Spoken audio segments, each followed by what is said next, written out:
यदनुग्रहतो जन्तुः सर्वदुःखातिको भवेत् तमहं सर्वदा वन्दे श्रीमद्वल्लभनन्दनं श्रीवल्लभप्रतिनिधिं तेजोराशिं दयार्णवं गुणातीतं गुणनिधिं श्रीगोपीनाथमाश्रये। अंतर्राष्ट्रीय पुष्टि मार्गीय वैष्णव परिषद द्वारा आयोजित साधन दीपिकाનું આજે છઠ્ઠું સત્ર છે। આ ક્રમ આરંભ થયો 16મી મે 2020ના દિવસે। પહેલા એવું નિશ્ચિત થયું હતું કે વીકેન્ડ ટુ વીકેન્ડ રાખીએ, એટલે 16 અને 17 મે, એની પછી 23 અને 24 મે આ રીતનો ક્રમ રહ્યો। પણ આ અઠવાડિયાથી 2 ને બદલે 4 સેશન કરવામાં આવી છે। તો છઠ્ઠી સેશનનો આપણે આરંભ કરી રહ્યા છીએ। એમાં જે વૈષ્ણવ ગ્રંથ પધરાવીને શ્રવણ કરે છે 42મા શ્લોકનું અનુસંધાન આપણે લેવાનું છે। અને એમાં 3 શબ્દ આપણને જે સમજવાના છે એનો આપણે વિચાર કરીશું। સર્વત્રૈવ વિરક્તસ્ય રાગસ્યાનંદનંદને તેના શક્તિશ્ચ વ્યસનમ પ્રપંચાસ્ફુરણમ ભવેત। વૈરાગ્ય શબ્દ ગયા વખતે આપણે વિચાર્યો હતો। તો જીવનમાં વૈરાગ્ય આવે તો ભક્તિ માર્ગમાં સહાયક કઈ રીતે થઈ શકે, એના માટે અહીંયા 3 શબ્દ સમજાવે છે: પ્રેમ, આસક્તિ અને વ્યસન। આમાં શબ્દ લખ્યો છે રાગ, જે સર્વત્ર વિરક્ત છે, એટલે લોકમાં ક્યાંય પણ આસક્તિ નથી। આ કક્ષા પર પહોંચવું થોડું અઘરું છે, પણ પ્રયત્ન કરે, ભગવત કૃપા થાય, શ્રી આચાર્ય ચરણની કૃપા થાય, શ્રી મહારાણી માની કૃપા થાય તો કદાચ પહોંચી શકે। તેની પછીની અવસ્થા જે આવે એને પ્રભુમાં રાગ થાય, પ્રભુમાં પ્રેમ થાય। ઉત્તરોત્તર એક એક પગથિયું આગળ વધતું જાય। પ્રેમ આપવાનું શીખવે, અને પ્રેમનો સ્વભાવ છે જેટલો આપીએ એની કરતા વધુ એ પ્રાપ્ત થાય છે। અપવાદ અલગ વાત છે, પણ સામાન્ય ક્રમ આવો છે। તો રાગ એનો ભગવાનમાં થાય છે, અને ધીરે ધીરે એ જરાક આગળ વધે છે, આસક્તિ થાય છે। કોઈ વ્યક્તિને લૌકિકનું વ્યસન હોય અને કોઈકને અલૌકિકનું હોય। અલૌકિકનું વ્યસન સમજવું હોય તો 84 વૈષ્ણવોના વાર્તા પ્રસંગમાં અનેક વૈષ્ણવો છે। કોઈકનો અનુરાગ કથામાં હતો તો કોઈકનો ભગવત સેવામાં હતો, કોઈકનો દર્શનમાં હતો। તો આપણે જ્યારે વિચાર કરવાનો છે, એકદમ સાદી અને સરળ ભાષામાં આ વાતને સમજવી હોય તો આપણી ભાષામાં આ વાતને સમજીએ આપણે। કોઈ વ્યક્તિને ચા પીવાની આદત ન હોય, કોઈ મિત્રને મળ્યો, એણે કહ્યું ચાલ આપણે ચા પીએ, આણે કહ્યું કે મને આદત નથી, મેં કોઈ દિવસ ચાખી નથી। તો કે દરરોજ ક્યાં પીવી છે, જરા ચાખ તો ખરો, આ દાર્જિલિંગની સરસ મજાની ચા આવી છે। એટલે મિત્ર એક વખતે ચા પીધી, એને સ્વાદ ગમ્યો, એનો થોડો ભાવ્યો। હવે જે ચાની સાથે સંબંધ નહોતો એમાં એને પ્રેમ થયો। પછી ઓકેશનલી ચા પીવા લાગ્યો, મન થાય 15 દિવસે મહિને એકાદ વખત પી લે, એની આસક્તિ છે। અને એક સમય એવો આવે એના જીવનમાં કે ચા ન મળે તો એને ચેન ન પડે। આ અવસ્થા જે આવે છે આ વ્યસન અવસ્થા છે। અને વ્યસન લૌકિકનું હશે તો હાનિકારક થશે.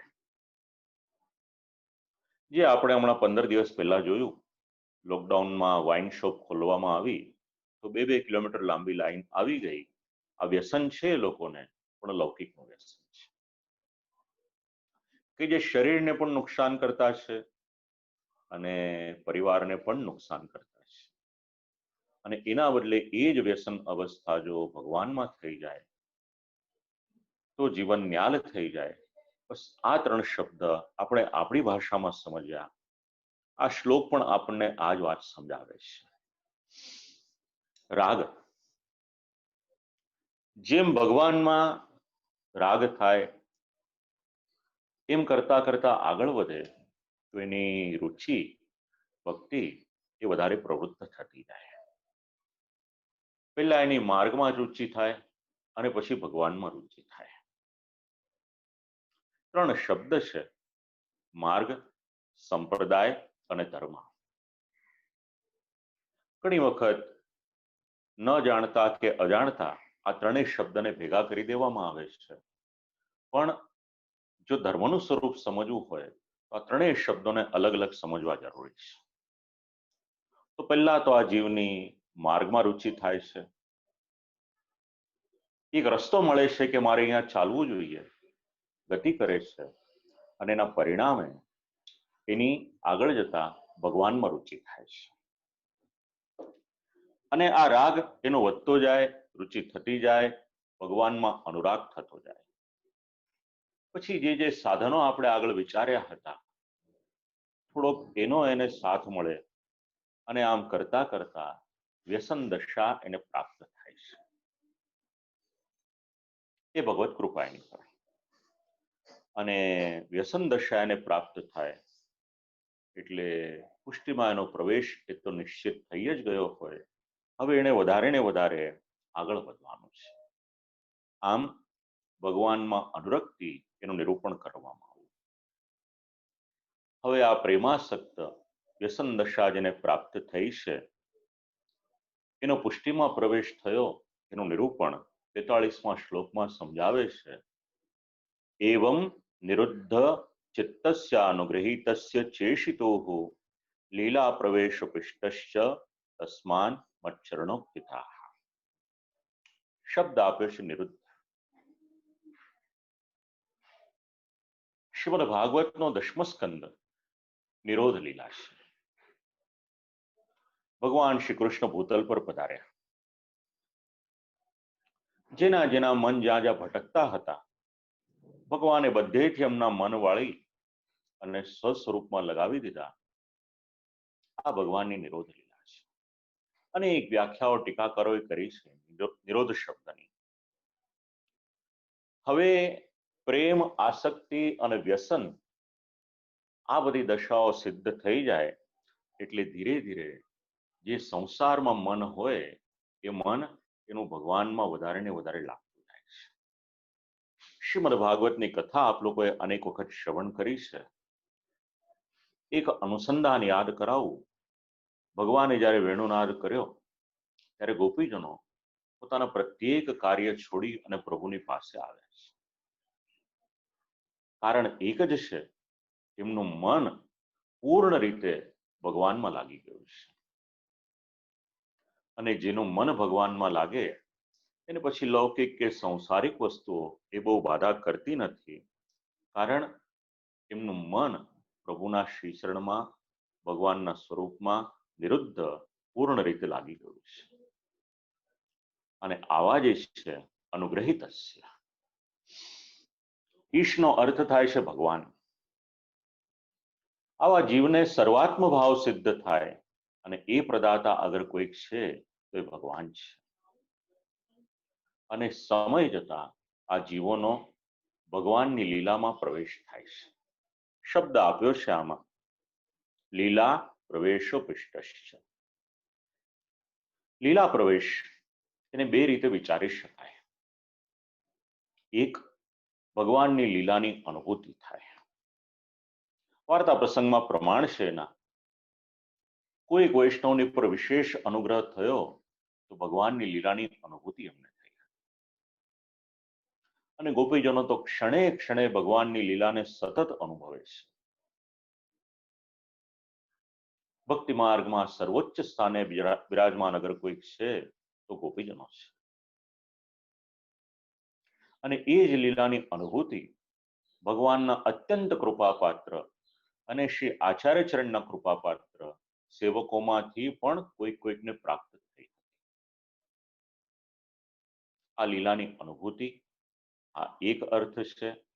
અને બીજો લીલા પ્રવેશ એટલે આપણે ત્યાં જે મુક્તિ શબ્દ સમજાવ્યો છે, બીજો શબ્દ મોક્ષ સમજાવ્યો છે. તો જ્યારે આ દેહ છોડે છે જીવ, પછી એને સ્વર્ગમાં જવાની કે બીજી કોઈ લાલસા હોતી નથી. એ તો કેવળ અને કેવળ જે રીતે અહીંયા આગળ ભગવત સેવા કરી છે આજીવન, એ જ પ્રમાણે જે ધામમાં જાય છે ત્યાં ભગવાનની પાસે જઈ અને ભગવાનના લીલાધામમાં પ્રવેશ કરી અને ભગવત સેવા કરે છે.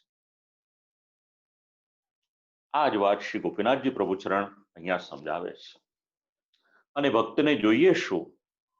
તો અપિષ્ટ, એને અભિષ્ટ એ જ છે કે ભગવાનની લીલામાં એ જીવનો અંગીકાર થાય.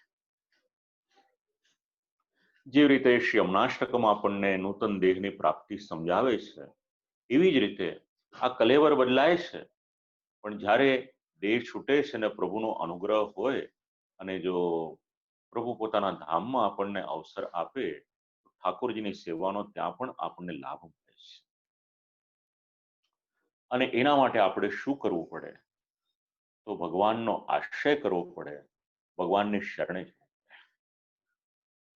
કારણ કે ભગવાનનો સ્વભાવ છે, એક વખત જે ભગવાનની શરણાગતિ સ્વીકારે છે, ભગવાન ક્યારેય પણ એનો સાથ છોડતા નથી.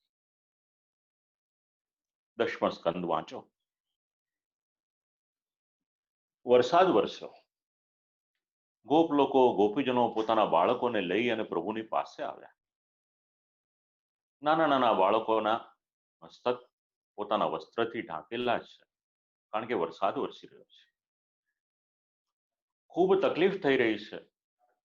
જે અત્યારે આપણને ટેલિવિઝનમાં જોવા મળે છે કે મજૂર લોકોની જે દશા છે, જે વેદના છે, ગરમીને કારણે છે, પગમાં પહેરવાના ચંપલ પણ ન હોય અને કેટલાય કિલોમીટર ચાલે છે. આ તો અત્યારે પ્રત્યક્ષ આપણે જોઈ રહ્યા છીએ.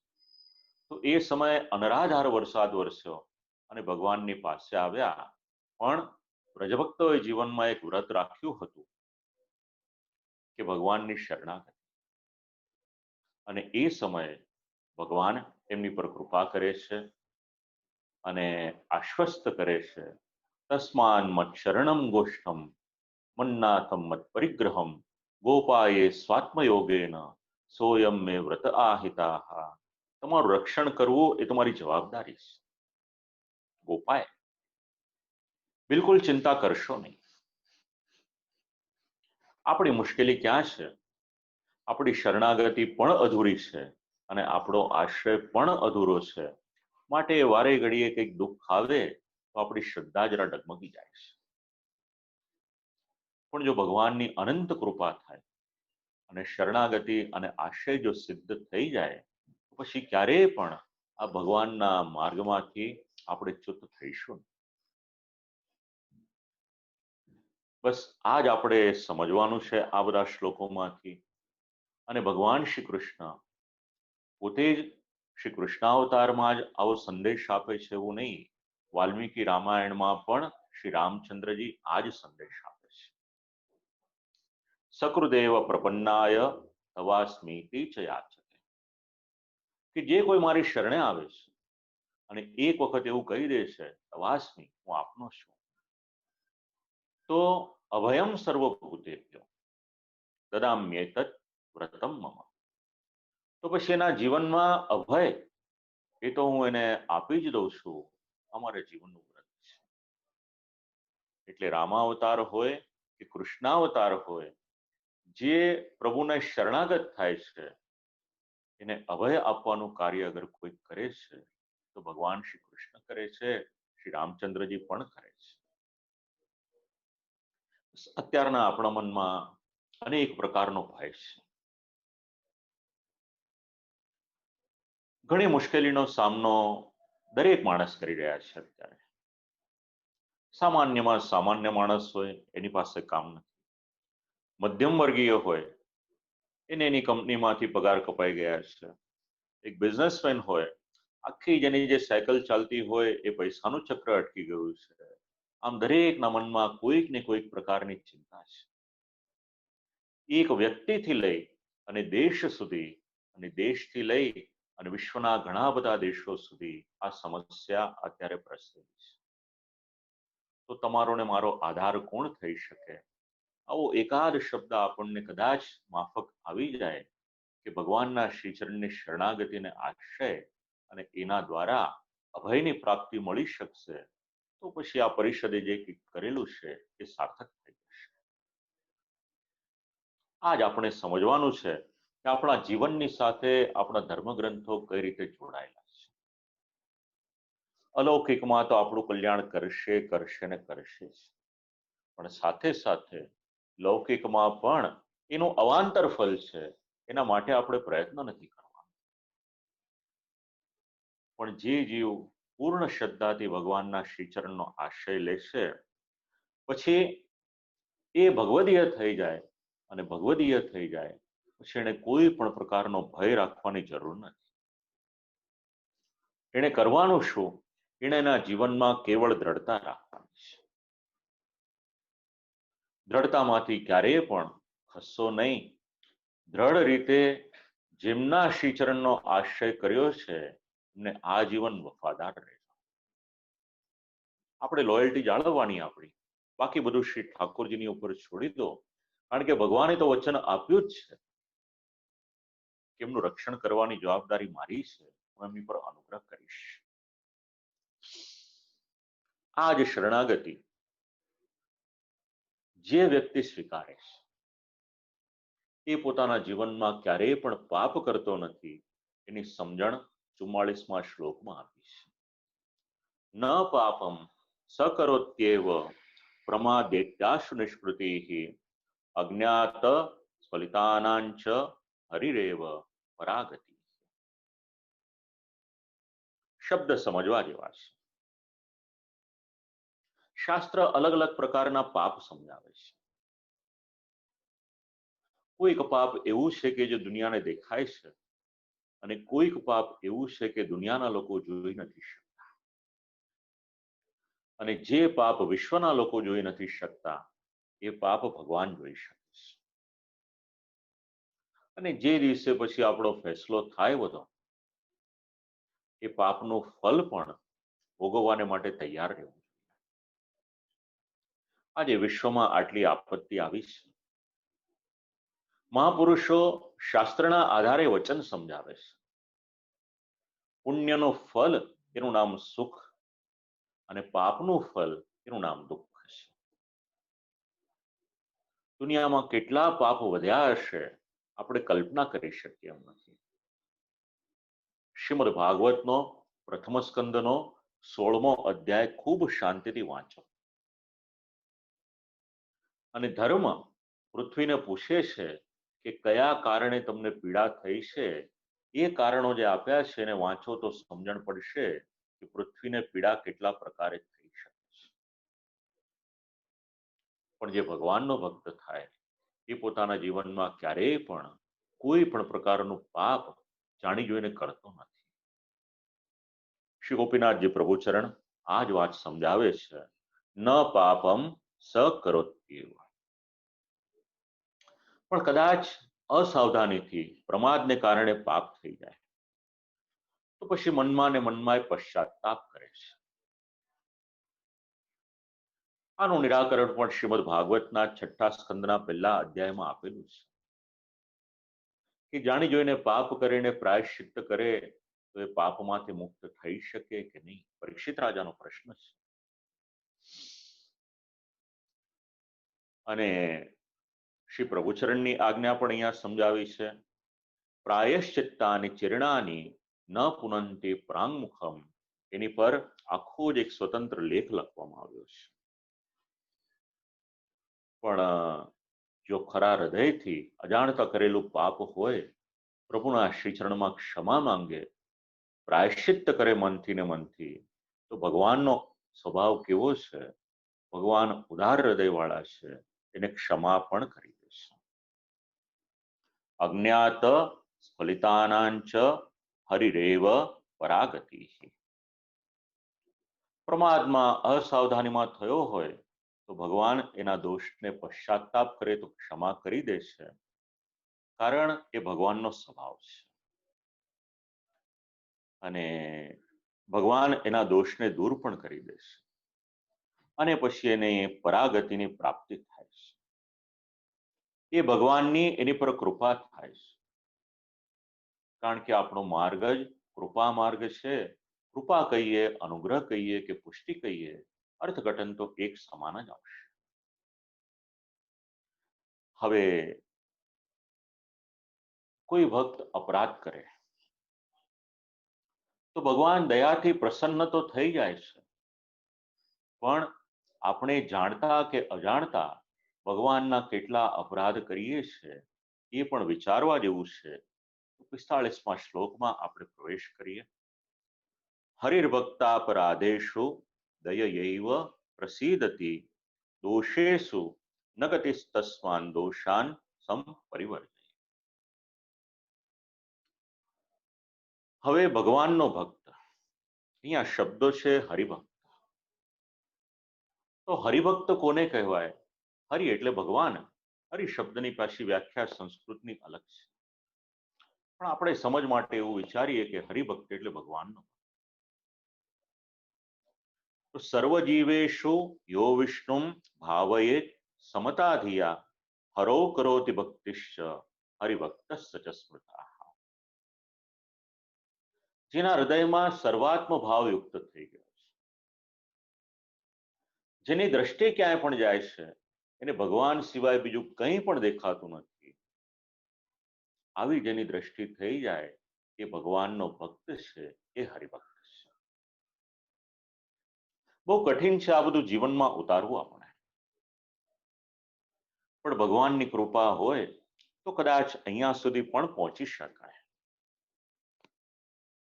એક સમાન દ્રષ્ટિ, એક સમાન બુદ્ધિ, સમતા દિયા, વિશ્વના જીવ માત્રમાં ભગવાનના દર્શન કરે, ત્યારે હરિભક્તની પદવી સુધી પહોંચી શકાય. હવે આપણે ભગવત સેવા કરીએ છીએ. હવે મર્યાદામાં હોય કે પુષ્ટિમાં હોય, બંનેઓને કામ લાગે એવા કેટલાક અપરાધ છે.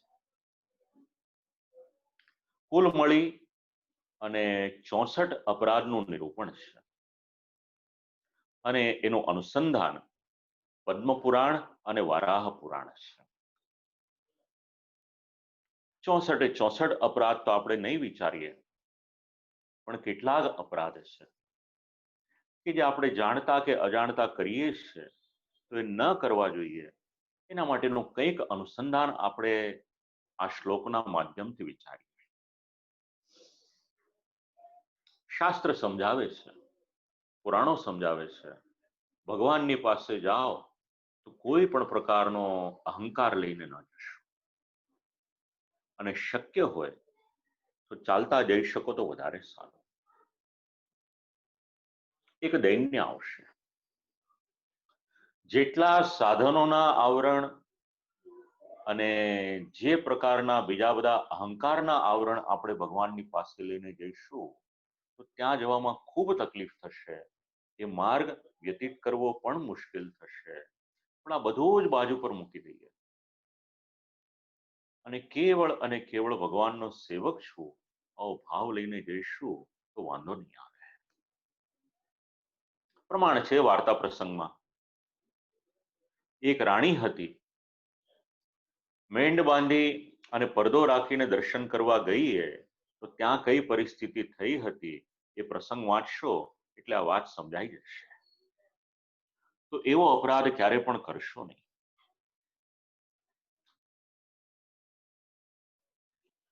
આપણે ત્યાં ભગવત સેવામાં ઉત્સવની સેવાનું વિશેષ મહાત્મ્ય છે.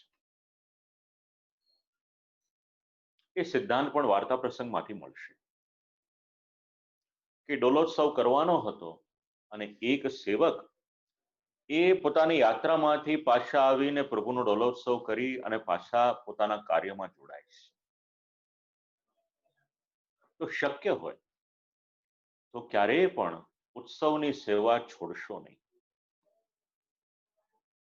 ઉત્સવની સેવા છોડવી એ અપરાધમાં એની ગણતરી કરવામાં આવી છે. અને શ્રી ઠાકોરજીનો સ્વભાવ કેવો છે?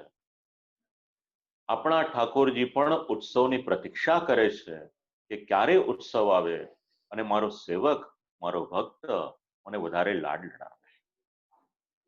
આ ભગવાનનું ઔદાર્ય છે.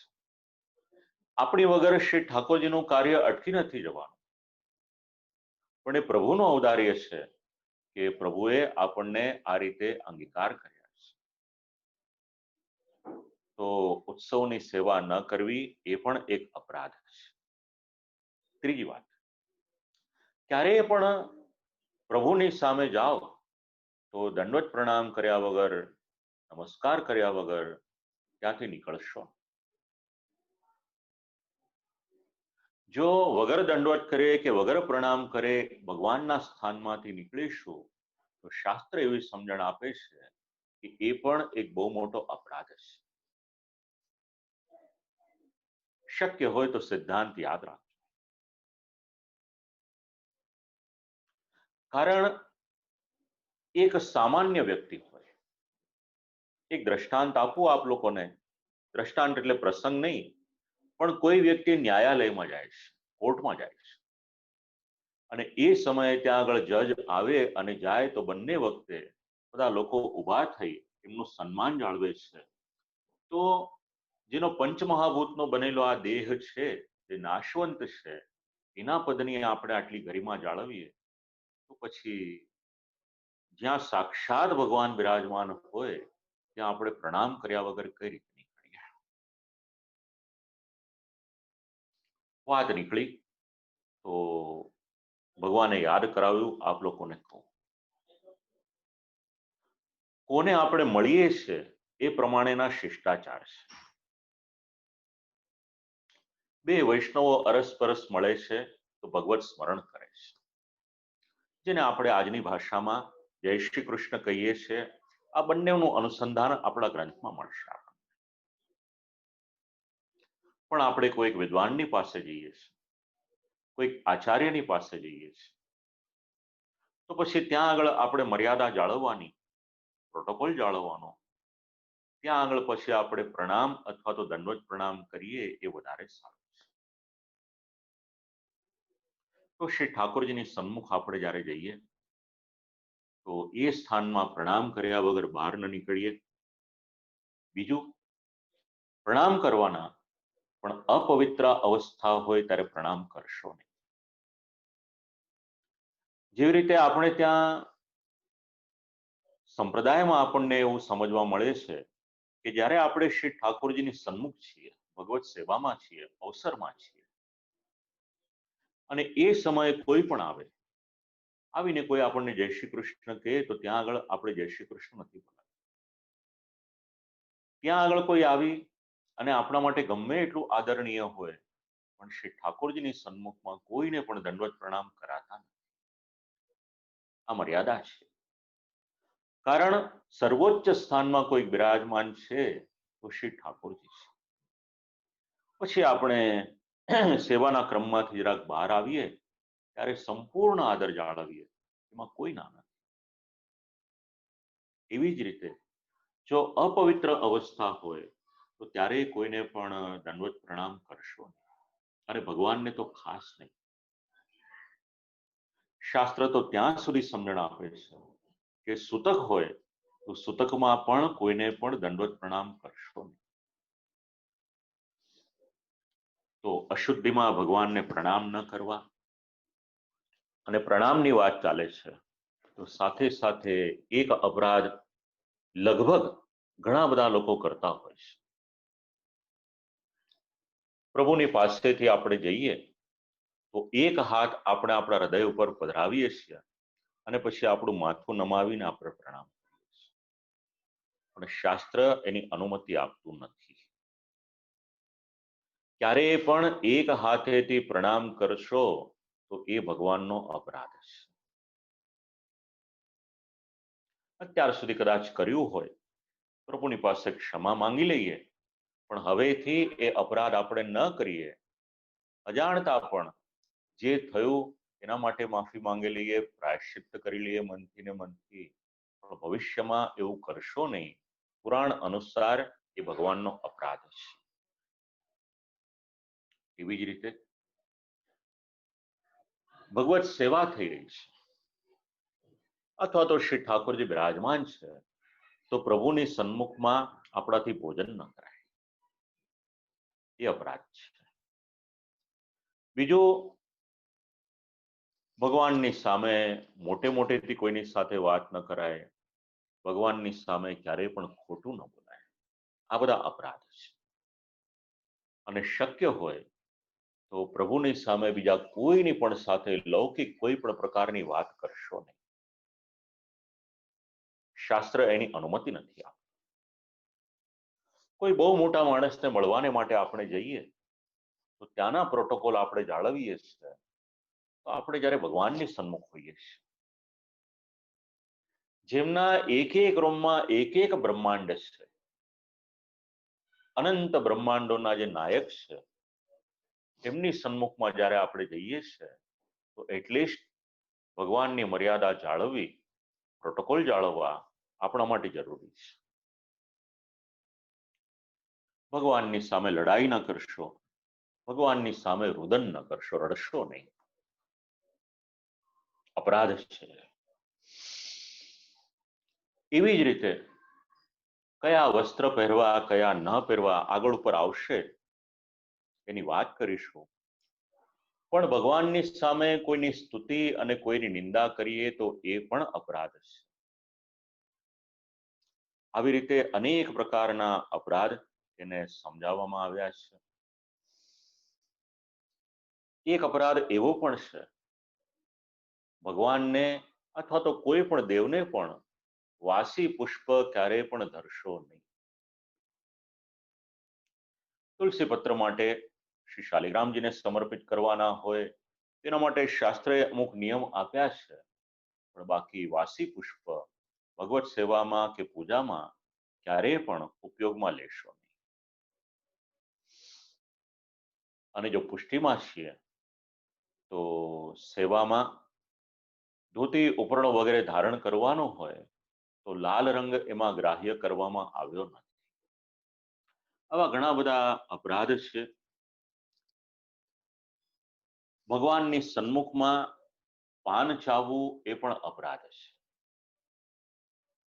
આગળ ઉપર આવશે, એની ચોખવટ કરીશું આપણે. પાન ખાવું એટલે પ્રસાદી બીરી લેવી, અને પાન ચાવવું, આ બંનેમાં બહુ તફાવત છે. એવું જ ભગવાનની સામે ક્યારે પણ જઈએ તો અહંકાર કે દંભ કરશો. આ બધું ભગવાનને પ્રસન્ન નથી. આવા ઘણા બધા અપરાધો છે. આવી રીતના આ શ્લોકમાં આ બધી સમજણ આપી. અજાણતા કંઈક અપરાધ થયો હોય તો ભગવાન આપણી પર કૃપા કરશે. દોષાન સંપરિવર્જયે. જો આપણું હૃદય વિશુદ્ધ હશે અને પશ્ચાતાપ કરીશું તો પ્રભુ પોતાના ઉદાર સ્વભાવને કારણે આ દોષોમાંથી આપણને નિવૃત્ત કરશે. પણ ફરીથી એ દોષ ન થાય એ વાતની આપણે ખાસ તકેદારી રાખવાની. હવે પ્રભુમય જીવન જીવવાનો ઉપદેશ, 46મો શ્લોક. અશુન્યા દિવસા યામઃ મુહૂર્ત ઘટિકાલવાહ ભગવદ ભજનૈઃ કાર્યાઃ સંસારા શક્તિરન્યથા. અશુન્ય. આજે ટાઈમ મેનેજમેન્ટ ભણાવવામાં આવે છે. આપણા ઘણા ગ્રંથોમાં આને માટેનું નિરૂપણ કરવામાં આવ્યું છે. શક્ય હોય તો જીવનમાં એક પણ ક્ષણનો કોઈ પણ રીતે અપવ્યય કરવો નહીં, એનો સદવ્યય કરવો. કારણ 5-25 હજારનું નુકસાન થશે તો પૈસા કમાઈ લેવાશે, પણ જો જીવનની 5 મિનિટ પણ વ્યર્થમાં જતી રહેશે તો લાખો રૂપિયા આપીશું, 5 મિનિટ નહીં, 5 સેકન્ડ પણ આપણે પાછી નહીં લાવી શકીએ. તો અશુન્યા દિવસા યામઃ. ભગવાનનો સેવક હોય એને મન ભગવાનમાં લગાવવાનું, કારણ કે જો ભગવાનમાં એનું મન નહીં લાગે અને થોડોક સમયને માટે પણ એ ભગવાનથી દૂર રહેશે તો એનામાં આસુરાવેશ આવી જશે. અને આસુરાવેશનો પ્રવેશ ન થાય એટલા માટે આ શ્લોકમાં સમયના અલગ અલગ પરિમાણ સમજાવ્યા છે. લવ, ગટિકા, મુહૂર્ત અને યામ, આ 4 શબ્દ આપ્યા છે. તો લવ એટલે શું? ભગવાને આપણી આંખ વારંવાર પટપટે એવી એમાં પાપણ મૂકેલી છે. ગોપીજનોને તો આ પણ નથી ગમતું. ગોપીજનો તો વિનંતી કરે કે પ્રભુ આપે આ સૃષ્ટિ બનાવવાનું સામર્થ્ય બ્રહ્માજીને પ્રદાન કર્યું, અને બ્રહ્માજીએ જ્યારે સૃષ્ટિ બનાવીને દેહ વગેરે બનાવ્યા તો આંખમાં જે પલકારા મૂક્યા છે અમને તો એ પણ બહુ મોટો અવરોધ લાગે છે, કારણ કે પલકારા જેટલો સમય પણ જો આપના દર્શન ન થાય તો એ પણ અમને રૂચતું નથી. વિચાર કરો કે ગોપીજનોના હૃદયના ભાવ કેવા હશે. અને ભગવાન આવા ભાવવાળાને પ્રાપ્ત થાય છે. શીખવાનું છે તમારે ને મારે કે પ્રભુની પાસે જ્યારે જઈએ છે તો ભાવ કેવો હોવો જોઈએ. તો લવ કોને કહેવાય? આપણી પાપણ 36 વખત ખોલબંધ થાય એટલો જે સમય છે એને લવ કહેવામાં આવે છે. આ ભગવાને કરેલી વ્યવસ્થા છે. આજે આપણા સંતાનો કે આપણે પોતે પણ સતત લેપટોપ અથવા તો ગેજેટ્સનો ઉપયોગ કરીએ છીએ. કોઈ આઈ સ્પેશિયાલિસ્ટની પાસે જઈએ એ આપણને સલાહ આપશે કે થોડોક સમય થાય તો આંખમાં પાણીની છાલક લગાવો અને સતત એક સરખું ન જોયા કરો. તમારી આંખ પટપટાવી, ખોલબંધ થવી. તો આ ભગવાને કરેલી આખી વ્યવસ્થા છે. પણ સમયની સાથે સાથે જેમ ટેકનોલોજી આગળ વધતી જાય છે એમ આપણે પણ એની સાથે સાથે કદમ મિલાવવા પડે છે. મારે પણ લગભગ છેલ્લા 25 વર્ષથી દિવસનું 6 કલાક, 8 કલાક, 10 કલાક લેપટોપ પર જ કામ ચાલતું. તો લવ શબ્દ આ રીતે સમજાવ્યો છે. એવી રીતે બીજો શબ્દ છે ઘટિકા, ઘડી. એનું અનુસંધાન પદ્મપુરાણમાં પણ મળશે, એનું અનુસંધાન ભાગવતમાં પણ મળશે. 24 મિનિટ એટલે એક ઘટિકા, અને આવી રીતે 2 ઘડી એટલે 24 અને 48 મિનિટ થાય, એનું નામ છે મુહૂર્ત. અને એની પછીનો શબ્દ આપણને મળે છે એનું નામ છે યામ. સેવા પ્રણાલિકામાં યામ શબ્દ 2 પ્રમાણે સમજાવવામાં આવ્યો છે. જે શબ્દ પ્રસિદ્ધ છે એનું નામ છે અષ્ટયામ. એટલે ભગવત સેવા કેવળ 1 કલાક કે 2 કલાક નથી. એક વખત ભગવાનની સાથે આપણે જોડાઈ ગયા એટલે મનથી પ્રભુની સાથે જોડાઈએ છે. એ મન દ્વારા જોડાઈએ એ અષ્ટયામ સેવા પ્રણાલિકા છે. હવે 2 સમજણ આપી છે અહીંયા આગળ. દિવસની સફળતા અને દિવસની નિષ્ફળતા. જો શાસ્ત્ર આપણા જીવનની સાથે કેટલું જોડાયેલું છે. તમારો ને મારો દિવસ સફળ ક્યારે થાય અને તમારો ને મારો દિવસ નિષ્ફળ ક્યારે થાય અહીંયા આગળ સમજણ આપી છે. તદ્દિનમ સકલમ ધન્યમ યશસ્યમ સર્વમંગલમ શ્રી કૃષ્ણ કીર્તનમ યત્ર તત્રૈવ નાયુષો વ્યયા. જીવન સફળ ક્યારે થાય, ધન્ય ક્યારે થાય, યશપ્રદ ક્યારે થાય, જીવન મંગલમય દિવસ કયો હોઈ શકે? તો જ્યારે શ્રી કૃષ્ણ કીર્તનમ યત્ર, જો આપણે આપણી જીભ વડે ભગવાનનું નામ લઈએ તો સમજવાનું કે આપણો આજનો દિવસ સફળ થયો છે. પણ જીભનો સ્વભાવ છે. એને ભગવાનનું નામ લેવાનું ગમે છે, એની કરતા નિંદા અને કુથલી કરવાનું વધારે ગમે છે. જ્યાં સુધી જીભ કોઈની નિંદા ન કરે ત્યાં સુધી એને ચેન પડતું નથી. આ જીભનો સ્વભાવ છે. પણ શાસ્ત્ર આપણને સમજાવે છે કે કુથલી કરતા કરતા તો જીવનના જીવન વીતી ગયા, જન્મોના જન્મ વીતી ગયા. હવે ભગવાને વૈષ્ણવત્વ આપ્યું છે, તો કુથલી કરવાને બદલે ભગવાનના નામનું કીર્તન કર, તો તારું કલ્યાણ થશે. આ દિવસની સફળતા છે. અને ગોપીજનો આ જ કરતા હતા. સવાર પડે એટલે ભગવાનનું નામ લેવાની શરૂઆત કરે. ઉદ્ગાયતી નામ અરવિંદ લોચનમ વ્રજાંગના નામ દિયોમસ્પૃશત. અને ભગવાનનું નામ પણ એવી રીતના લે, એમનો શબ્દ છેક આકાશ સુધી જાય. શ્રી કૃષ્ણ કીર્તન.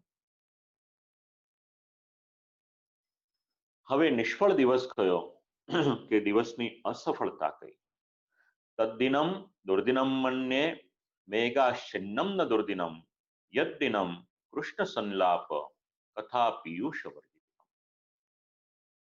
જે દિવસે આપણે ભગવાનનું નામ ન લઈએ, જે દિવસે ભગવાનના મંગલ ચરિત્ર એનું ગાન ન કરીએ અને સાથે સાથે એને શ્રવણ ન કરીએ, તો શાસ્ત્ર એવું સમજાવે છે. આ નારદ પાંચરાત્રના શ્લોકો છે. સમજાવે છે કે જો જે દિવસે ભગવાનનું નામ લીધું, આપણે વિચારવું હોય તો ભગવાનની સન્મુખ ન થયા, ભગવત સેવા ન કરી, ભગવાનના યશોગાન શ્રવણ ન કર્યા, તો સમજવાનું કે એ દિવસ આપણો વ્યર્થ ગયો છે. અને એટલા જ માટે ભક્તિ માર્ગમાં આપણા આચાર્યવર્યોએ આપણને અષ્ટયામ સેવા પ્રણાલિકાનો ક્રમ આપ્યો છે. અષ્ટયામ ન કરી શકો તો એક પ્રહર જેટલો પણ સમય કરી શકો, પણ શ્રી ઠાકોરજીની સન્મુખમાં અવશ્ય જાઓ. આપણું કલ્યાણ એના દ્વારા જ થશે. એની પછી 47મો શ્લોક. એનું અનુસંધાન લેવું હોય આપણે તો આગળ આપણે 9 થી 12 શ્લોક જે વિચાર્યા હતા, જેમાં ગુરુનું સ્વરૂપ, ગુરુના લક્ષણ આપણને સમજાવ્યા હતા. બસ હવે ભગવાનની ભજના શક્તિ એમાં આપણે આગળ વધી રહ્યા છે. તો એમાં આપણને જરૂર કોની પડશે? તો આગળ જે ગુરુનું સ્વરૂપ સમજ્યા હતા, એ ગુરુના અનુગ્રહની આપણને આવશ્યકતા છે. અને ગુરુ વગર આપણે જે રીતે આગળ વધવું હોય એ રીતે વધી નહીં શકીએ. એક નૌકાની વાત આગળ કરી હતી કે ગુરુ આપણને ભવસાગર પાર કઈ રીતે કરાવે છે. ગુરુજનોનો આપણી પર ખૂબ અનુગ્રહ છે. એ ઋણ આપણે ચૂકાવી શકીએ એમ નથી. ગઈકાલે અનાયાસે શ્રી વલ્લભકુલના આચાર્ય બાલક સાથે વાત થઈ, તો આપ શ્રી આજ્ઞા કરી કે સાધન દીપિકા હું પણ શ્રવણ કરું છું. મને ખ્યાલ પણ નહીં, કારણ કે મારું જે લેપટોપ છે એ તો સ્પીકર મોડ ઉપર હોય, એટલે બાકીના પાર્ટિસિપન્ટ્સના નંબર મને જાણવા હોય તો મળી શકે, પણ કોણ કોણ પાર્ટિસિપેટ કરે છે મને ખ્યાલ નહીં. જો કોઈ પણ શ્રીમદ વલ્લભકુલના આચાર્ય બાલક ઝૂમના માધ્યમ દ્વારા, ફેસબુકના માધ્યમ દ્વારા કે પછી યુટ્યુબના માધ્યમ દ્વારા જે પ્રમાણે શ્રવણ કરતા હોય, તો એ આપશ્રીની મોટાઈ છે. હું આપના શ્રીચરણોમાં અને અન્ય બાળકોના શ્રીચરણોમાં પણ સદૈન્ય દંડવત પ્રણામ કરું છું. કારણ કોઈ પણ પ્રકારના નામની અપેક્ષા વગર આવી રીતે શ્રવણ કરતા હો આપશ્રી, તો એ તો આપશ્રીની મોટાઈ છે, અનુગ્રહ છે અમારી પર. ગુરુની કૃપા. 47મો શ્લોક. ગુરુ સેવા, ગુરોરાજ્ઞા, ગુરો શ્રી હરિભાવના, ગુરો ભયમ, ગુરો સિદ્ધિ, પ્રપન્ન પરિભાવયે. આપણું કર્તવ્ય શું છે? ગુરુની સેવા. જે 84 વૈષ્ણવોએ કરી, જે 52 વૈષ્ણવોએ કરી, અને જે આખો જ ક્રમ આપણને પ્રાચીન કાળથી મળે છે, એ આપણું કર્તવ્ય છે. ઉપનિષદના તો વિદ્યાર્થીઓ એવા થયા કે ગુરુની આજ્ઞા હોય એ સેવા કરવાને માટે પોતાનો દેહ પણ સમર્પિત કરી દે. નાના નાના બાળકોમાં આ સંસ્કાર હતા. અવસર મળે તો અવશ્ય એ કર્તવ્ય પરિપૂર્ણ કરવું એ આપણું સૌભાગ્ય છે. પ્રપન્ન થઈ અને ભગવત સેવા તો કરીએ છે, પણ પ્રપન્ન થઈ અને ગુરુ સેવા પણ આપણે કરવી જોઈએ. ગુરોરાજ્ઞા. આપણે ત્યાં ષોડશ ગ્રંથમાં શ્રી આચાર્ય ચરણ આજ્ઞા કરે છે કે જો ભગવત સેવા કરવી હોય તો એમાં જે આચાર્ય વર્યની પાસેથી આપણને દાન મળ્યા છે, બ્રહ્મ સંબંધ મળ્યા છે, આપશ્રીની આજ્ઞા મુજબ આપણે સેવા કરવાની. ગુરોરાજ્ઞા. સંપૂર્ણ રીતે આપણે આજ્ઞાનું પરિપાલન કરી શકીએ તો ઉત્તમ. દેશ કાળ પરિસ્થિતિ અનુસાર કદાચ પૂર્ણ રીતે ન કરી શકીએ તો વિનંતી કરી લેવી. પણ કેટલીક આજ્ઞા પાળવા જેવી છે. એક શાસ્ત્રની આજ્ઞા છે. શક્ય હોય તો જીવનમાં ક્યારેય પણ શાસ્ત્રની આજ્ઞાનું ઉલ્લંઘન કરશો નહીં. બીજા આપણા મા બાપના વચન છે. આપણે બીજું તો કંઈ ના આપી શકીએ, પણ કદાચ એમના મનમાં કોઈ ઈચ્છા થઈ હોય એ આપણે પરિપૂર્ણ કરીએ તો સમજવું કે આપણું સૌભાગ્ય છે. અને એવી જ રીતે આપણા ગુરુજીની આજ્ઞા છે. શિરોધાર્ય માનીએ આપણે. ગુરૌશ્રી હરિભાવના. શ્રી ગોપીનાથજી પ્રભુચરણ આજ્ઞા કરે છે કે ગુરુમાં પણ ભગવદ ભાવ એ આપણે સ્થાપિત કરવાનો. એક સિદ્ધાંત યાદ રાખવાનો. ગુરુ કરે એ પ્રમાણે આપણાથી ન કરાય, પણ ગુરુ કહે એ પ્રમાણે આપણે કરવાનું છે. ગુરૌ ભયમ ગુરૌ સિદ્ધિ પ્રપન્ન પરિભાવયેત. કદાચ અનાચરાદી કોઈક અપરાધ થઈ ગયો હોય તો ગુરુ દ્વારા આપણે ભય પામીએ, પણ અપરાધની ક્ષમા પ્રાર્થના કરી. અને ગુરુનું સ્વરૂપ શું, કેવા હોવા જોઈએ? શાંતો દાંતઃ કુલીનશ્ચ વિનીતઃ શુદ્ધ વેશવાન. મહાપ્રભુજીનું જીવન ચરિત્ર યાદ કરો, શ્રી આચાર્ય ચરણનું સ્વરૂપ યાદ કરો, અને આ શ્લોકના શબ્દ છે શાંત દાંત. જેમનો પોતાના સ્વભાવ ઉપર કાબુ હોય, નિયંત્રણ હોય, એવા શાંત અને દાંત. અને સાથે સાથે ગુરુ કેવા હોવા જોઈએ કે કુલીનશ્ચ, સત્કુળમાં જન્મ હોવો જોઈએ. શ્રી આચાર્ય ચરણને માટે આપણે વિચારીએ, ઉત્તમ કુળમાં જન્મ છે, પ્રાકટ્ય છે આપશ્રી. એક સોમયાગ થયા અને પછી આપશ્રી ભૂતલ પર પધાર્યા, તો વિચાર કરો, શ્રી આચાર્ય ચરણની પહેલાની 5 પેઢીનો જરા અનુસંધાન લો. કેટલા કેટલા સોમયાગ કર્યા છે એ વાંચો તો ખબર પડશે કે શ્રી આચાર્ય ચરણનું પ્રાકટ્ય એમને નથી. આ શબ્દ સમજાવે છે કુલીનશ્ચ. વિનીત, વિનયવાળા, અને શુદ્ધ વેશવાન, શુદ્ધ વસ્ત્ર ધારણ કરેલા હોય.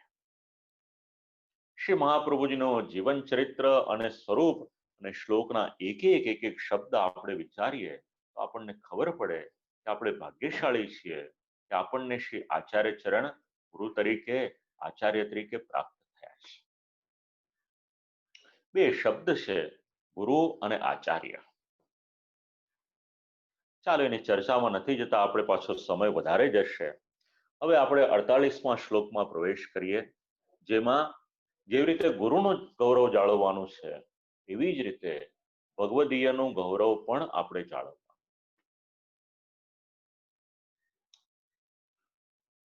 ભક્ત વૃંદાન નમેદર ચેત દૃષ્ટ્યા હર્ષમ સમાનયેત ભક્તેશ્વેવમ હરિસાક્ષાત પ્રસાદેન વ્યવસ્થિત. ભક્ત વૃંદાન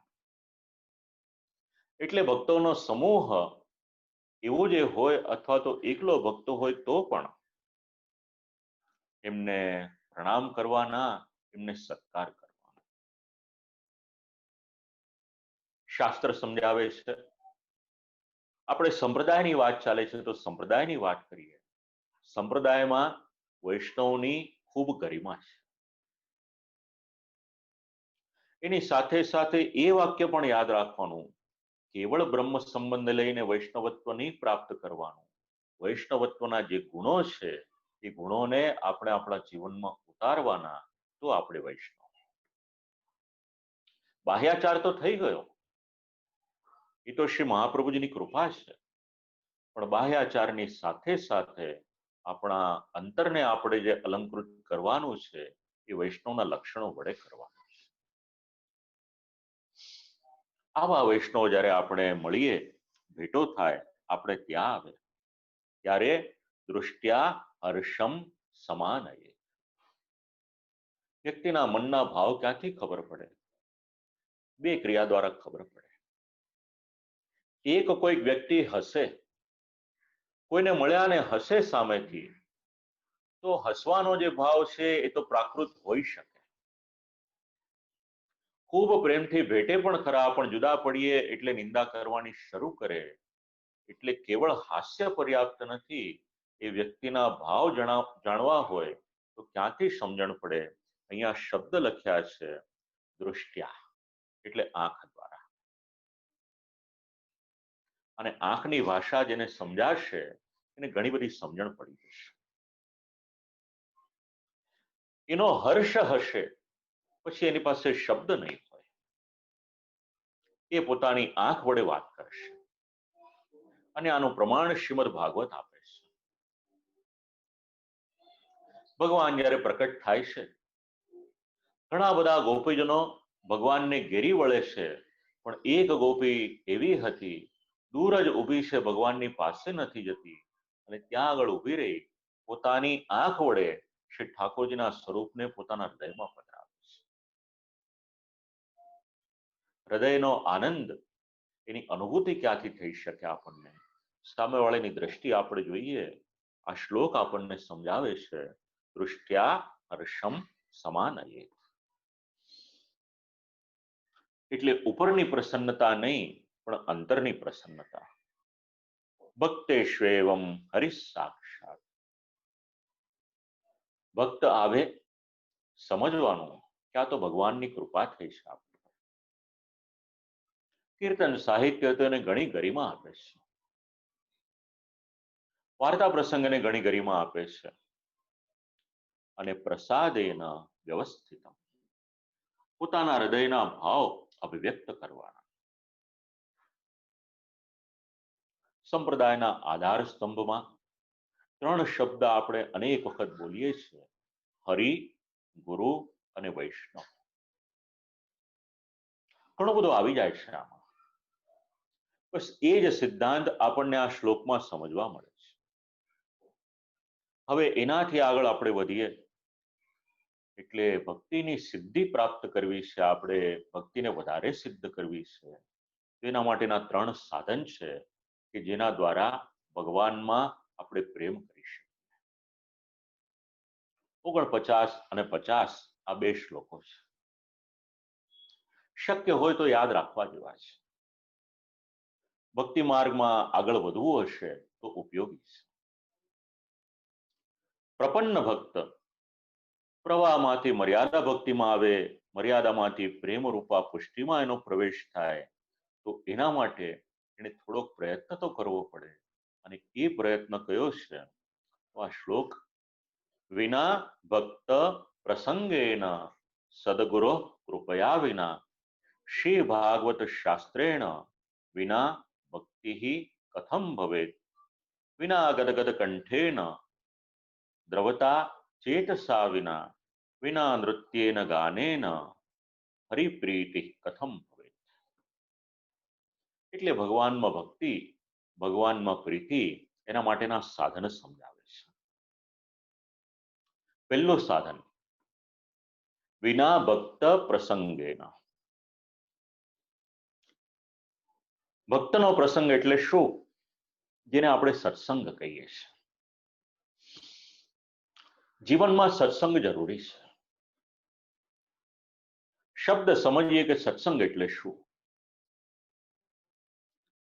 તો બે રીતે એનું અર્થઘટન કરી શકાય. એક સત્પુરુષોનો સંગ, એનું નામ સત્સંગ. તો સત્પુરુષોનો સંગ કોને થયો? જે કથાઓ આપ લોકોએ શ્રવણ કરી છે એના 4-5 અનુસંધાન યાદ કરાવું છું. કથાનો પ્રસંગ નહીં લઈએ આપણે, પણ આરંભમાં શ્રીમદ ભાગવતની કથા શ્રવણ કરીએ તો સૂત મહર્ષિ અને શૌનક ઋષિ આ બંનેના સંવાદનો આરંભ થાય છે. આનું નામ છે ભક્તનો પ્રસંગ. અધિકાર ભલે જે આપ્યો છે શ્રી આચાર્ય ચરણે, પણ હૃદયમાં ભક્તિનો કંઈક અંશ તો છે જ. એનાથી આપણે આગળ વધીએ. મધ્યમાધિકારી પ્રકરણમાં દેવર્ષિ નારદજી અને શ્રી વેદવ્યાસજી. તો દેવર્ષિ નારદજી તો ભક્તિશાસ્ત્રના પ્રણેતા છે. અથા તો ભક્તિમ વ્યાખ્યાસ્યામઃ, આખું જ નારદ ભક્તિ સૂત્ર મળશે આપણને. અને આ બે ભગવદીય હૃદયવાળા મળ્યા, બંને ભગવદ અવતાર છે, અને એના ફલ સ્વરૂપે શ્રીમદ ભાગવત પ્રાપ્ત થયું આપણને.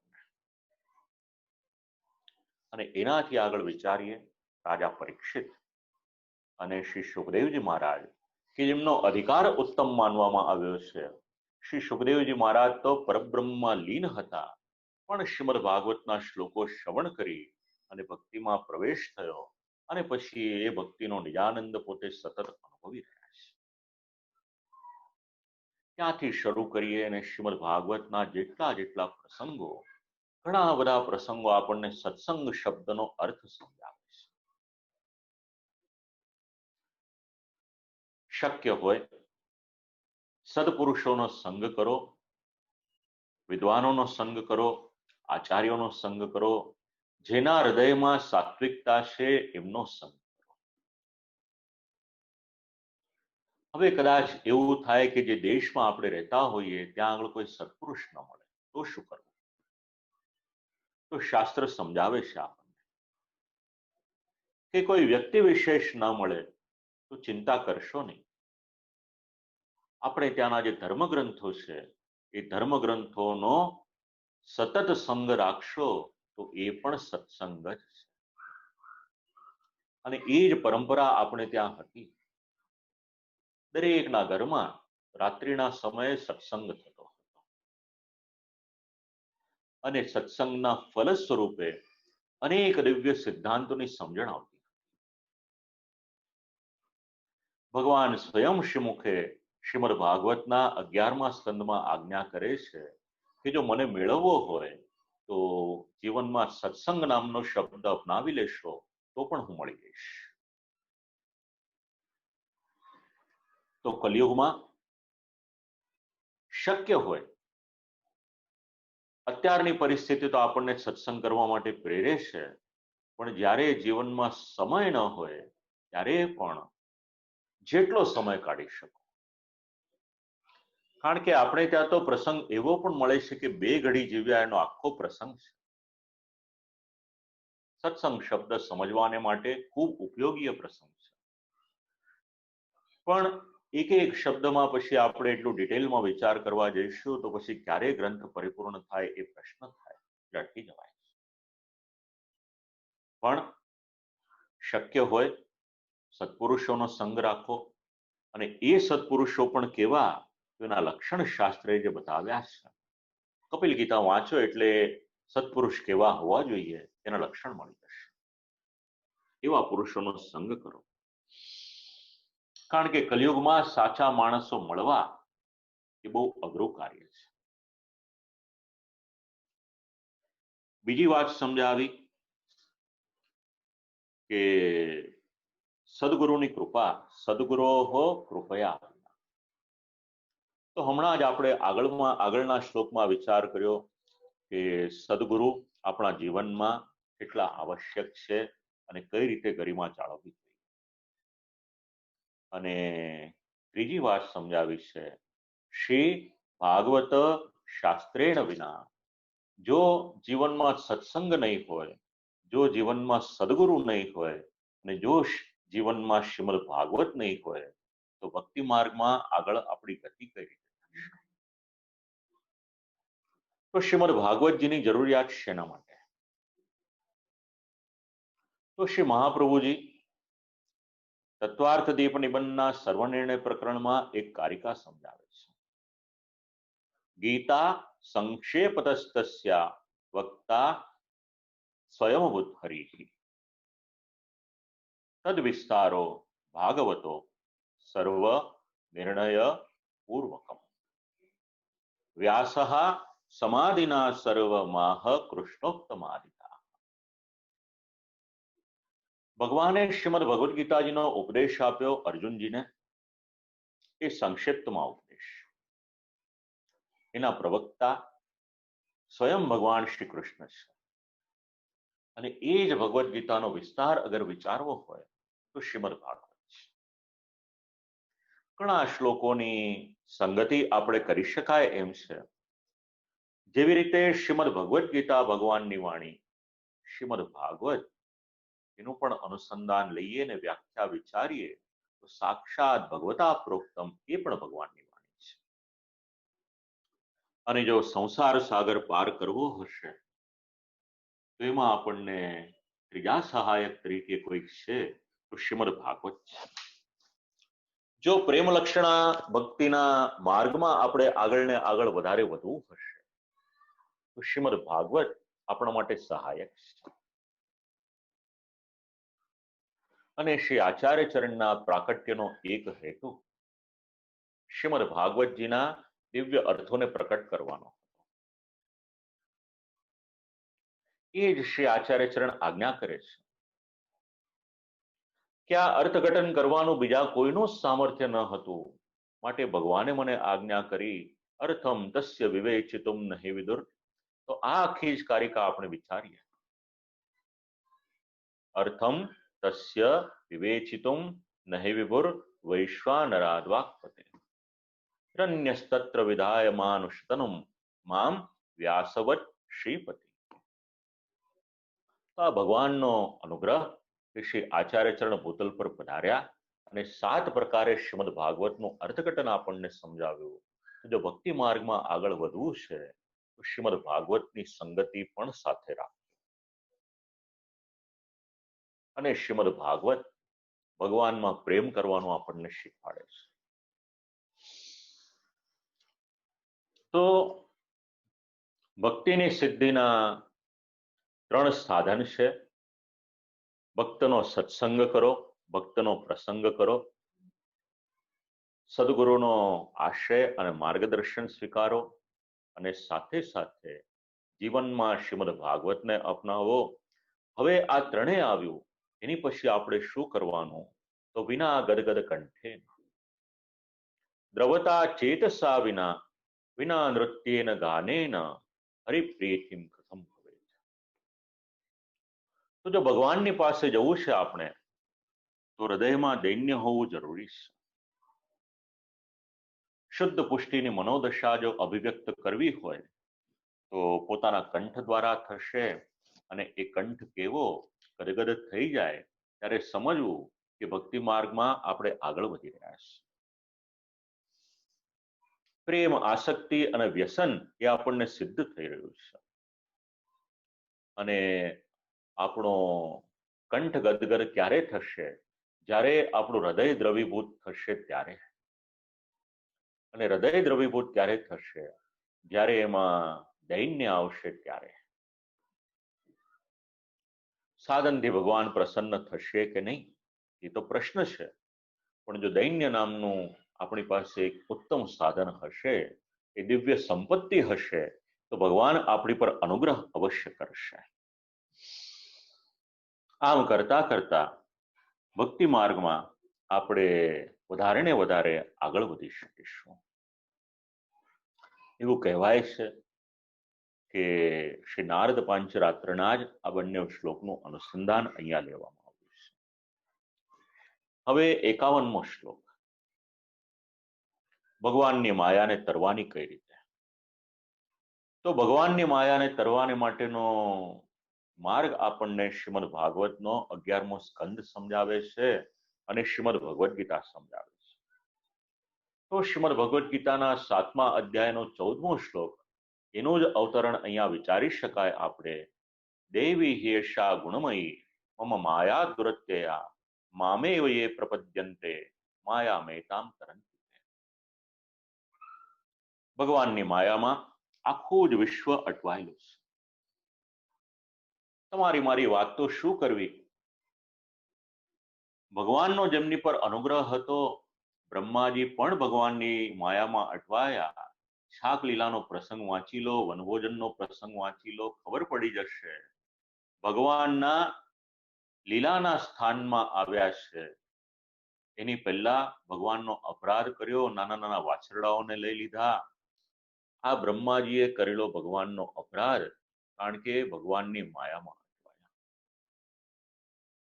કે આવી રીતે હાથમાં લઈને ભોજન કરે બાલ મિત્રોની સાથે, એમને ભગવાન કહેવાય કે નહીં, આ એમના મનમાં. અને એ સમયે ભગવાને પોતાના જ શ્રીઅંગમાંથી ઉત્તમ મજાના સ્વરૂપને ધારણ કર્યા છે. યાવદ યષ્ટિ વિષાણ દ્વેણુ દલશિક, આ બધો પ્રકાર શ્રીમદ ભાગવત આપે છે. એક મોહ થયો શ્રી મહાદેવજીને, મોહિની સ્વરૂપના દર્શન કરવામાં શ્રી મહાદેવજીને મોહ થયો. ત્રીજો મોહ થયો ઇન્દ્રને, ભગવાનને નાના એવા બાળક માન્યા. વાચાલમ બાલિશમ સ્તબ્ધમ અજ્ઞમ પંડિત માનિનમ, આવું વિચારીને ભગવાનનો અપરાધ કર્યો. તો જો આટલા મોટા દેવતાઓ ભગવાનમાં આ બધી માયાને સમજી ન શકે, તો તમારી ને મારી ગતિ શું થઈ શકે? તો તમારે ને મારે કરવાનું શું? મામેવ યે પ્રપદ્યન્તે, ભગવાનની શરણાગતિ સ્વીકારી લેવાની. ભગવાનની શરણાગતિ આપણે સ્વીકારીશું તો ભગવાનની માયાથી કરી શકીશું. તો ભગવાને સૃષ્ટિનો જે સ્વરૂપ આપણને દેખાય છે, તો સૃષ્ટિની રચના શેને માટે કરી?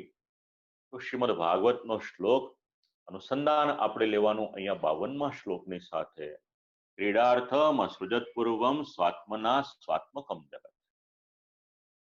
પુષ્ટિ સૃષ્ટિનું અનુસંધાન લેવું હોય તો પણ લઈ શકાય. તત્ર કાય ભવા પુષ્ટિ લીલા સૃષ્ટિ રણુત્તમા. પ્રભુ બિરાજમાન હતા અને મનમાં વિચાર આવ્યો, એકો હમ બહુશ્યામ, મારે લીલા કરવી છે. અને લીલા કરવાને માટે ભગવાને આખી જ સૃષ્ટિની રચના કરી છે. બલિ ચરિત્રમાં સુંદર શ્લોકમાં એનું નિરૂપણ છે. ક્રીડાર્થમાત્મન ઇદમ ત્રિજગત કૃતમ તે, જેનું અનુસંધાન ષોડશના ટીકાકારો અનેક જગ્યાએ છે. આપણે કોઈ કાર્ય કરીએ તો આપણને પરિશ્રમ થાય, પણ ભગવાન જ્યારે ક્રીડા કરે છે તો પ્રભુને કોઈ પણ પ્રકારનો પરિશ્રમ નથી. પ્રભુના મનમાં એકદમ આનંદ હોય છે. અને એ સૃષ્ટિની ઉત્પત્તિના ક્રમમાં પુષ્ટિમ કાયેન નિશ્ચયા, પુષ્ટિ સૃષ્ટિ એ પણ થઈ છે. આ પુષ્ટિ સૃષ્ટિ પછી લીલા સૃષ્ટિ રણુત્તમા, એમાં 53મો શ્લોક, વામાંશ સંભવાનામ તુ ભજનાનંદ લબ્ધયે વિસૃષ્ટાનામ તથોન્યેષામ, વિસૃષ્ટાનામ તથોન્યેષામ નાન્યા સાધન પદ્ધતિ. ભક્તિના આનંદની એટલે ભજનાનંદની પ્રાપ્તિ માટે પ્રભુના વામ એટલે ડાબા શ્યંગમાંથી જેઓ ઉત્પન્ન થયેલા છે અને તેમાંથી બહાર નીકળેલા જે બીજાઓ છે, હવે પ્રભુને પ્રાપ્ત કરવા હોય તેના માટેની બીજી કોઈ સાધન પદ્ધતિ નહીં, નાન્યા સાધન પદ્ધતિ. લીલા સૃષ્ટિ ઉત્પન્ન થઈ એ તો મુખ્ય અધિકારી ગણ્યા, પણ મર્યાદા એમાં જે જીવો ઉત્પન્ન થયા છે, તો એમણે પણ ભગવાનને પ્રાપ્ત કરવા હોય અને ઉચ્ચ પદ સુધી પહોંચવું હોય તો પૂર્વોક્ત સેવાનો જે પ્રકાર બતાવ્યો એ સાધનને અપનાવે તો ભગવાનના સ્થાનને પ્રાપ્ત કરી શકે, સ્થાનને એટલે પ્રભુના લોકમાં જઈ શકે, આવી એક સમજણ આ શ્લોક દ્વારા મળે છે. આમ શબ્દના ઘણા બધા અર્થઘટન કરવામાં આવ્યા છે. પછી એ શાસ્ત્રની ચર્ચા છે, એમાં દરેકની ગતિ થાય કે ન થાય, શ્રીમદ ભાગવતના શ્લોકોનું પણ અનુસંધાન છે. પણ કહેવાનું તાત્પર્ય એટલું જ છે કે દરેકને જેમણે ભજનાનંદની સિદ્ધિ કરવી છે એમના માટે બીજા કોઈ પણ પ્રકારના સાધન નથી. જે સાધન આમાં સમજાવવામાં આવ્યા છે એનું અનુસંધાન લેવું જોઈએ. હવે એમના સ્વરૂપનું નિરૂપણ કેવું? ભજનાનંદના અધિકારીઓના સ્વરૂપને સમજાવ્યા. 54મા શ્લોકમાં યસ્યાય મનુગૃહ્ણાતિ ભગવાન આત્મભાવિતાઃ સજહાતિ મતિમ લોકે વેદે ચ પરિનિષ્ઠિતા. પુરંજન ચરિત્રનો શ્લોક, ચોથા સ્કંદનો 29મો અધ્યાયનો શ્લોક. એક શબ્દ યસ્યા અને યદા આ બેનો પાઠભેદ એના દ્વારા આ શ્લોકને અહીંયા આગળ પૂર્ણ રીતે સ્વીકારવામાં આવ્યો. જેની પર પ્રભુ અનુગ્રહ કરે પછી એને બીજે ક્યાંય પણ લોકમાં વેદમાં જે બુદ્ધિ હોય એ બધી નીકળી અને પ્રભુના શ્રીચરણોમાં એ બુદ્ધિને સમર્પિત કરી દે અને ધીરે ધીરે એના હૃદયમાં ભગવત સ્વરૂપનો આવિર્ભાવ થાય છે. હૃદયમાં જ્યારે એને આવિર્ભાવ થાય છે ત્યારે એની અનુભૂતિ કરે છે. સક્તાહ કર્મણ્ય વિદ્વાંસો યથા કુર્વંતિ ભારત. એ આખો પ્રકાર સમજાવ્યો. નિષ્કામ ભાવ એને સિદ્ધ થઈ ગયો હોય અને પછી 55મા શ્લોકમાં એની કાર્યપ્રણાલિકા શું છે એ સમજાવી છે. અનુગ્રહો નિયોજ્યોતઃ સંગ્રહ શ્રુતિ સંમતે મહતામ સમયોમાનમ મહાનતોત્ર હરિપ્રિયા. પછી મહાનુભાવોની સાથે એને આગળ વધવાને માટેની એક દિશા મળે છે. મહતામ સમયો માનમ. ભગવાનનો અનુગ્રહ તો એને પ્રાપ્ત થયો છે. અનુગ્રહો નિયોજ્યોતઃ. અને અનુગ્રહને કારણે યમવેશ વૃણુતે તેન લભ્યા, એને પ્રાપ્ત થઈ ગયું. હવે આગળ વધવાને માટે મહાપુરુષોનો આશ્રય, એમનું માર્ગદર્શન કામ લાગે છે. અને મહાપુરુષોના જીવનના અનુભવ, એમના ગ્રંથો, એનો આધાર, એના દ્વારા ધીરે ધીરે એ આગળ વધતો જાય છે. આજની ભાષામાં જેને આપણે ટોર્ચ બેરિયર કહી શકાય, એ માર્ગ સમજાવવાનું કાર્ય અગર કોઈ કરે છે તો મહતામ સમયોમાનમ આ શબ્દો સમજાવે છે.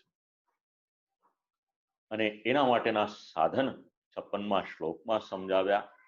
અતસ્તદનુરોધેન રતિરાસો યથા ભવેત તદર્થમ વર્ણમ કાર્યમ શ્રી ગોપાલ મહામનો. ગોપાલ મહામંત્ર એનો જપ કરે, અનુષ્ઠાન કરે, પણ કોઈ પણ પ્રકારના સકામ વિધિને માટે શ્રી આચાર્ય ચરણ આજ્ઞા ન આપે. નિષ્કામ ભાવથી માર્ગમાં આગળ વધવાને માટે એ જપ એ અત્યંત ઉપયોગી છે. કારણ નિર્ગુણ પુષ્ટિ માર્ગમાં સકામ જપ વગેરેનો વિધિ શ્રી આચાર્ય ચરણ પ્રશસ્ત નથી ગણતા. અને એ જ રીતે આગળ વધતા વધતા એને તદભાવ, એની પ્રાપ્તિ વધારે ને વધારે થતી જાય છે. નાયમાત્મા પ્રવચનેર્ન ધિયાન બહુશ્રુતૈઃ લભતે વર્ણમ હિત્વા ઋતમ સવૃણુતે શ્રુતે. ભગવાનને મેળવવાને માટે જે ઉપનિષદનો મત છે એનો જ કંઈક અનુસંધાન અહીંયા આગળ લીધું છે. નાયમાત્મા પ્રવચનેન લભ્ય મેધયાન બહુના શ્રુતેન. તો આ બધી સમજણ આપી. આજનો સમય થઈ ગયો છે. આજે આપણે અહીંયા આગળ વિરામ લઈશું. આવતીકાલે આરંભ કરીશું 58મો શ્લોક. 3 શ્લોક ગદ્ય મંત્રનું અનુસંધાન આપણને યાદ કરાવશે. ત્યાંથી અનુસંધાન લઈ અને પછી ધીરે ધીરે સેવાનો જે ક્રમ છે એમાં આવતીકાલથી આપણો પ્રવેશ થશે. સેવાને માટેના જે આચાર વિચાર છે એની વધારે સમજણ આપણને આ ગ્રંથમાંથી મળશે. તો પુનઃ એક વખત આજની વાણીને પૂર્ણ પુરુષોત્તમ શ્રી ઠાકોરજીના યુગલ શ્રી ચરણોમાં એવં શ્રી ગોપીનાથજી પ્રભુ ચરણના યુગલ શ્રી ચરણોમાં સમર્પિત કરી અને આજના સત્રને આપણે અહીંયા વિરામ આપીએ છીએ. શ્રીમદ વલ્લભકુલના આચાર્ય બાળકોને સદૈન્ય દંડવત પ્રણામ અને આપ સર્વ ભગવદીય વૈષ્ણવોને ભગવત સ્મરણ કરી અને અત્યારે વિરમું છું. અસ્તુ.